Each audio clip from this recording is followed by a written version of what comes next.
I'm here at Divertimenti Marylebone High Street with Jojo Tulloh, and I want to thank you for coming. And you're going to be part of our Culinary Salon Women in Food, and we are so looking forward to having you join us. Looking forward to being in it. And I've got a copy of this book, which I've done everything but dog-ear the pages. It's fantastic. But tell me, in your own words, what is a modern peasant?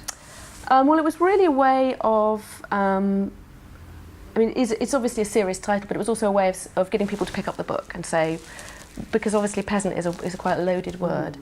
But I was just really thinking about the way the city is changing and how lots of independent food producers are working within the city rather than the countryside, so the dynamic is sort of changing. So, you know, where I live in Hackney, there's a brewery, there's lots of bakeries, there's, you know, lots of kind of master butchers, there's people making cheese.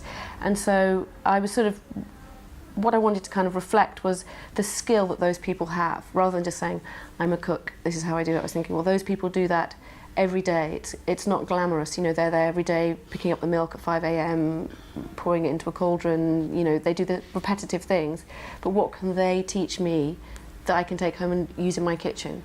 So it was a really way of accessing their skills and also learning stuff for myself and adding value to the way that you live. So, you know, when you do something for yourself, it kind of gives you a level of autonomy. So if you make your own bread, I mean, it is, you know, obviously I'm not saying everyone should go back to kind of growing their own corn and grinding it, you know, that would be too much like hard work, but likewise, if we bought everything from Waitrose, or, you know, that would also be, it wouldn't be, I don't know, it wouldn't be fun, would it? So, I mean, there are things that you can do to make life a bit more interesting, and that was kind of what I thought would be a good way of just reflecting that.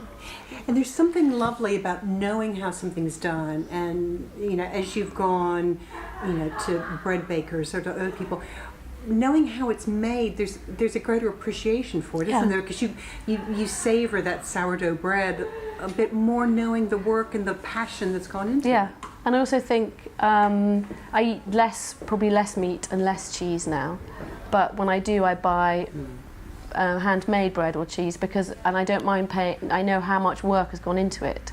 Because I think one of the problems with food is that it's seen, you know, good food is seen as very elitist, which I hate. I think everyone should have access to good food.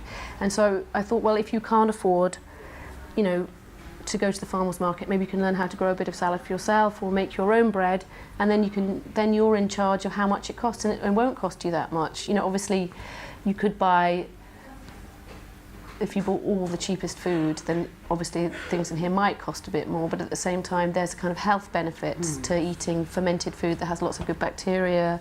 So it's all kind of, it's a circle of virtue that kind of keeps on giving, round and round and round, I think. Like this morning I made some sauerkraut. I put it in I've got a lovely big glazed crock. Do you have them? Oh here? yeah, no, yeah. So, and that, you know, like, so next week I can have lovely hot dogs and sauerkraut. So I think, but I don't cook in a very elaborate way, but it's kind of, it's good. Yeah.